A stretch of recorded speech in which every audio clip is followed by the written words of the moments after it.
नमस्कार, मी पंजाब डक. नागपूर, भंडारा, गोंदिया, चंद्रपूर, वर्धा आणि त्याच्यानंतर अमरावती ह्या परिसरामध्ये काय होणार, ह्या 2-3 दिवस तिकडं पाऊस पडणार आहे. म्हणून पूर्व विदर्भातल्या त्या 6 जिल्ह्यातल्या शेतकऱ्यांनी अंदाज लक्ष घ्यायचा.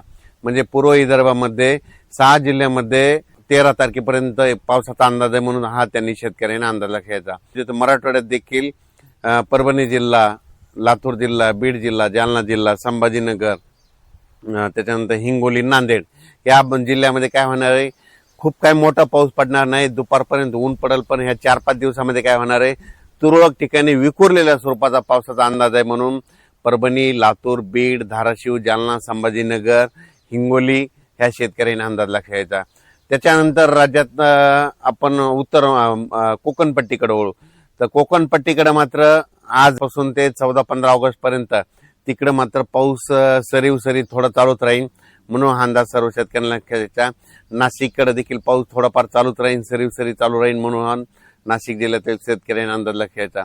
नंदुरबार, धुळे आणि जळगाव जिल्ह्यातल्या शेतकऱ्याला सांगू इच्छितो की 12, 13, 14च्या दरम्यान तुमच्याकडे देखील ते कमी दाबाचा पट्टा वरतून जात असल्यामुळे गुजरातकडे जात असल्यामुळं तुमच्याकडं 12, 13 आणि 14 ऑगस्टच्या दरम्यान तिकडे तुमच्या इकडे तुरळक ठिकाणी वेगवेगळ्या भागात जोराचा पाऊस पडेल, म्हणून हा अंदाज लक्ष घ्यायचा. विहिरीला पाणी येणारा असा पाऊस सध्या तरी महाराष्ट्रात नाही, म्हणून हा अंदाज सर्व शेतकऱ्यांनी लक्ष घ्यायचा.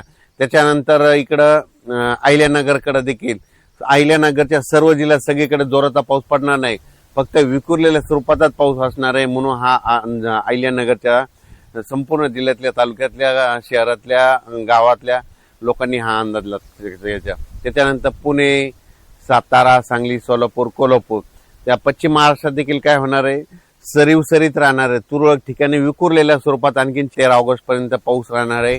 खूप काय मोठा नसणार आहे, दुपारनंतर ऊन पडणार आहे, पण काही भागात तुरळक ठिकाणी विखुरलेलाच पाऊस आहे, खूप काय मोठा नाही, म्हणून हा पश्चिम महाराष्ट्रातल्या शेतकऱ्यांनी अंदाज लक्ष घ्यायचा.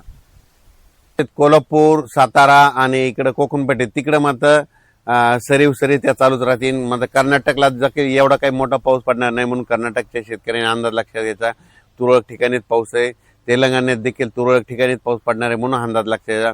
फक्त एक कमी दाबाचा पट्टा भुवनेश्वरहून आपलं इकडे मध्य प्रदेशकडे जात असल्यामुळं विदर्भातच पाऊस पडणार आहे, ते पूर्व विदर्भात. मग वर्धा, नागपूर, भंडारा, गोंदिया, चंद्रपूर, त्याच्यानंतर यवतमाळचा काही भाग आणि अमरावती, त्याच्यानंतर मोर्शी, असं करत करत परतवाडा, इकडं जळगाव, जामोद, इकडं जळगाव, रावेर, धुळे, नंदुरबार ह्या पट्ट्यामध्ये जात असल्यामुळं ह्यामध्ये 11, 12, 13च्या दरम्यान तिकडल्या भागातच, म्हणजे मध्य प्रदेशच्या बाजून महाराष्ट्र जे लगतचे जिल्हे, तालुके येतात त्या शेजारच्या तालुक्यामध्ये पाऊस पडणार आहे, म्हणून हा अंदाज लक्षात आहे.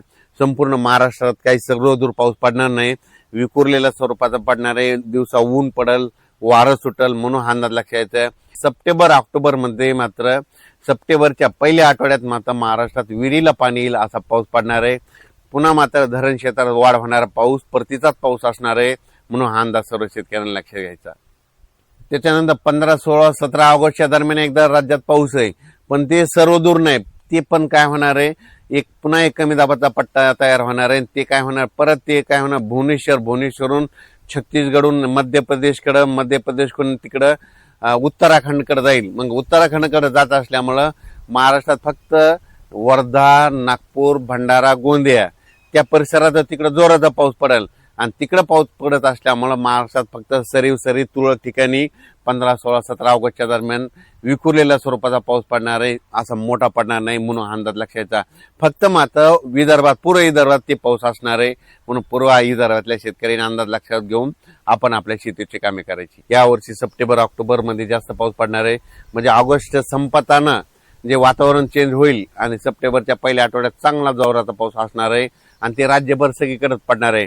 मग पाऊस काय होईल, पश्चिम महाराष्ट्राकडे सोलापूर जिल्हा, जे वंचित भाग आहे, सोलापूर, सांगलीचा काही भाग, आटपाडी इकडं, त्याच्यानंतर धाराशिव जिल्हा, लातूर जिल्हा, बीड जिल्हा, तर त्या शेतकऱ्याला सांगू इच्छितो की सध्या तरी तुमच्याकडे पिकाला लागल तसाच पाऊस पडणार आहे, पिकं झोपतील असाच पडणार आहे, पण तुमचं पीक काही खराब होणार नाही, पीक काही वाळून जाणार नाही.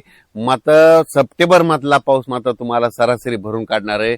म्हणून सोलापूर जिल्हा, लातूर जिल्हा, बीड जिल्हा, त्याच्यानंतर इकडं अहिल्यानगर जिल्हा, त्याच्यानंतर सांगली जिल्हा ह्या शेतकऱ्यांनी अंदाज लक्षात घ्यायचा.